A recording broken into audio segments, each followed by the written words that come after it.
Salut à tous et bienvenue sur la chaîne Ex Novo. Aujourd'hui, on va parler d'un sujet qui touche beaucoup d'entre nous, le stress financier. Vous savez, cette boule au ventre quand on regarde son compte en banque, cette angoisse à l'idée de ne pas pouvoir joindre les deux bouts. J'ai connu ça.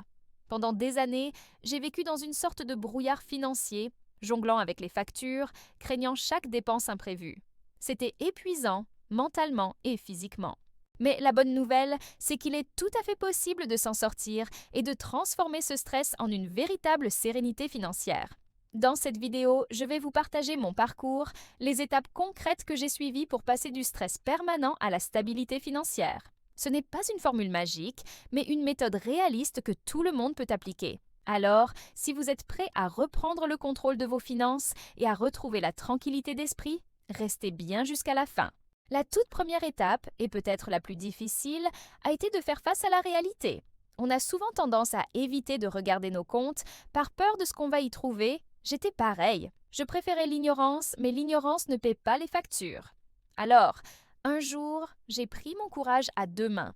J'ai ouvert tous mes relevés de compte, mes factures, mes crédits, j'ai tout mis à plat. C'était un moment assez désagréable, je ne vais pas vous mentir. Voir le chiffre exact de mes dettes en noir sur blanc a été un choc, mais c'était un choc nécessaire. C'est à partir de ce moment que j'ai pu arrêter de subir et commencer à agir. J'ai utilisé une simple feuille de calcul, mais une application de budget ou même un carnet peut faire l'affaire. L'important, c'est d'avoir une vision claire et honnête de votre point de départ. Où va votre argent chaque mois? Quelles sont vos dettes? Quels sont vos revenus exacts? Sans cette clarté, impossible de construire un plan solide. Une fois que j'ai eu cette vue d'ensemble, la deuxième étape a été de créer un budget. Le mot budget fait peur à beaucoup de gens. On l'associe à la privation, à la fin des plaisirs. Mais en réalité, un budget, c'est tout le contraire. C'est un outil de liberté. C'est vous qui décidez où va votre argent, au lieu de vous demander où il est parti à la fin du mois. J'ai commencé par lister toutes mes dépenses fixes, le loyer, les assurances, les abonnements, les remboursements de crédit. Ensuite, j'ai listé mes dépenses variables, les courses, l'essence, les sorties. J'ai été surpris de voir combien je dépensais dans des catégories comme les cafés à emporter ou les déjeuners à l'extérieur. C'était des centaines d'euros chaque mois qui partaient sans que je m'en rende vraiment compte. Mon objectif n'était pas de tout couper, mais de faire des choix conscients. Est-ce que ce 5e café de la semaine est plus important pour moi que de réduire ma dette ou d'épargner pour un projet? En posant ces questions, j'ai commencé à optimiser mes dépenses. J'ai annulé des abonnements que je n'utilisais plus, j'ai commencé à préparer mes repas pour le midi et j'ai cherché des alternatives gratuites pour mes loisirs. Chaque petit euro économisé était une victoire. Maintenant, parlons des dettes. Pour beaucoup, c'est la principale source de stress. J'avais un crédit à la consommation et un découvert bancaire qui me coûtait une fortune en intérêts. Il existe deux stratégies principales pour rembourser ces dettes, la méthode boule de neige et la méthode avalanche. La méthode avalanche consiste à rembourser en priorité la dette avec le taux d'intérêt le plus élevé. C'est mathématiquement la plus efficace, car elle vous fait économiser le plus d'argent sur le long terme. La méthode boule de neige, elle, consiste à rembourser la plus petite dette en premier, peu importe le taux d'intérêt. L'avantage, c'est que vous obtenez une victoire rapide, ce qui est très motivant pour continuer. Personnellement, j'ai opté pour la méthode boule de neige. Rembourser complètement mon premier petit crédit m'a donné une énergie incroyable et la conviction que je pouvais y arriver. J'ai ensuite reporté l'argent que je consacrais à ce premier crédit sur le suivant, et ainsi de suite. L'élan était créé.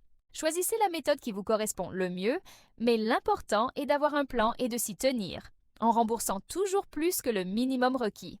En parallèle du remboursement de mes dettes, j'ai commencé à construire mon fonds d'urgence. C'est une étape absolument cruciale pour briser le cycle du stress. Un fonds d'urgence, c'est une somme d'argent mise de côté sur un compte séparé et facilement accessible, destiné uniquement aux imprévus. Une réparation de voiture, un appareil électroménager qui lâche, une perte d'emploi. Avant, le moindre imprévu me forçait à utiliser mon découvert ou à prendre un nouveau crédit, m'enfonçant encore plus. Avoir ce matelas de sécurité a tout changé. J'ai commencé tout petit. Mon premier objectif était de mettre 500 € de côté. Même si je ne mettais que 20 ou 30 € par mois au début, chaque versement me rapprochait de la tranquillité d'esprit. Une fois cet objectif atteint, je l'ai augmenté pour viser l'équivalent de 3 à 6 mois de dépenses fixes. Savoir que vous avez de quoi tenir en cas de coup dur, ça n'a pas de prix. Ça vous permet de prendre des décisions plus sereinement, sans être sous la pression de l'urgence. Ensuite, Une fois que mes dettes de consommation étaient sous contrôle et que mon fonds d'urgence commençait à se constituer, je me suis penchée sur l'augmentation de mes revenus. Réduire ses dépenses à une limite, alors qu'augmenter ses revenus a un potentiel bien plus grand. J'ai commencé à réfléchir à mes compétences. Qu'est-ce que je savais faire que d'autres pourraient te valoriser? J'ai commencé par faire quelques missions en freelance dans mon domaine d'expertise, le soir et les week-ends. Au début, ce n'était pas énorme, mais ces quelques centaines d'euros supplémentaires chaque mois ont fait une différence phénoménale. Ils m'ont permis d'accélérer le remboursement de mes dettes et de remplir mon fonds d'urgence plus vite.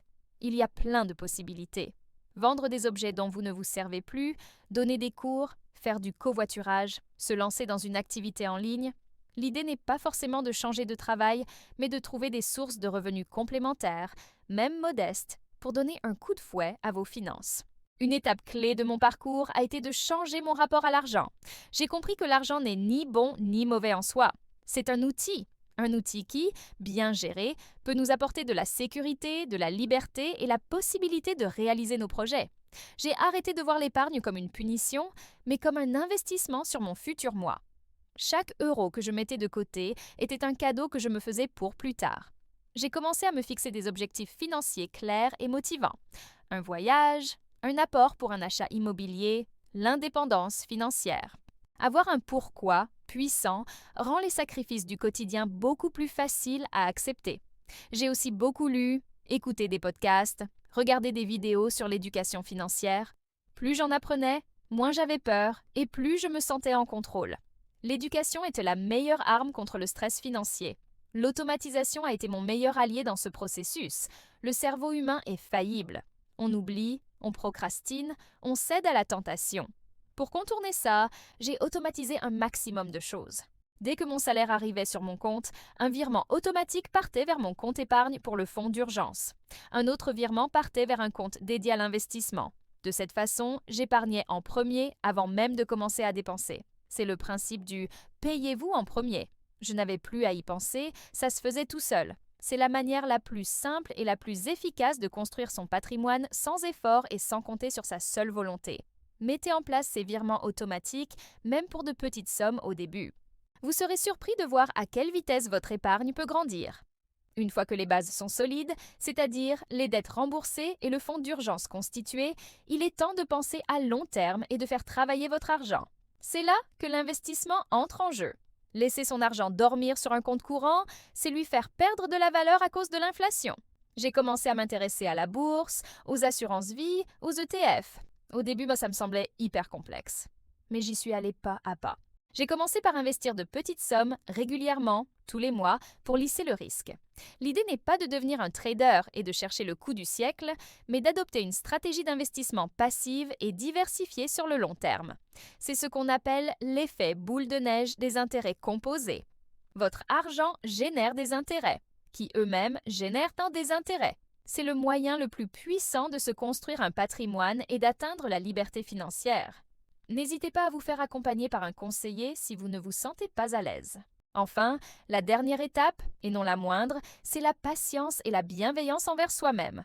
Le chemin vers la stabilité financière est un marathon, pas un sprint. Il y aura des hauts et des bas. Il y aura des mois où vous respecterez votre budget à la lettre et d'autres où un imprévu viendra tout chambouler. Ce n'est pas grave.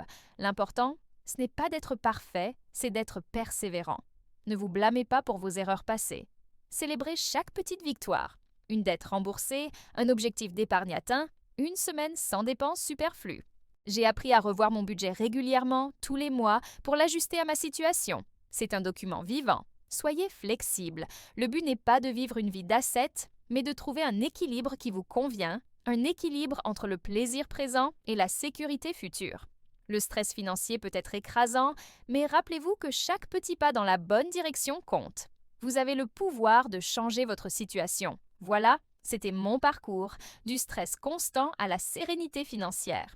J'espère que mon témoignage et ces étapes concrètes pourront vous aider et vous motiver. Pour résumer, faites face à la réalité, créez un budget qui vous donne le contrôle, établissez un plan pour rembourser vos dettes, construisez un fonds d'urgence pour la tranquillité d'esprit, cherchez à augmenter vos revenus, changez votre état d'esprit, automatisez votre épargne, investissez pour le long terme et, surtout, soyez patient et indulgent avec vous-même. Si vous vous sentez submergé, n'hésitez pas à en parler à des proches ou à des professionnels. Vous n'êtes pas seul, le chemin peut paraître long, mais je vous assure que la tranquillité d'esprit que l'on gagne au bout n'a pas de prix. Merci beaucoup d'avoir regardé cette vidéo jusqu'au bout. Si elle vous a plu et que vous pensez qu'elle peut aider quelqu'un, n'hésitez pas à la liker et à la partager. Dites-moi en commentaire où vous en êtes dans votre parcours financier et quelle sera la prochaine étape que vous allez mettre en place. J'adore lire vos retours. Et bien sûr, si ce n'est pas déjà fait, abonnez-vous à la chaîne pour ne pas manquer les prochaines vidéos sur les finances personnelles et le développement personnel. Je vous dis à très bientôt pour une nouvelle vidéo. Prenez soin de vous et de vos finances. N'oubliez pas de souscrire et de partager la vidéo. Ciao!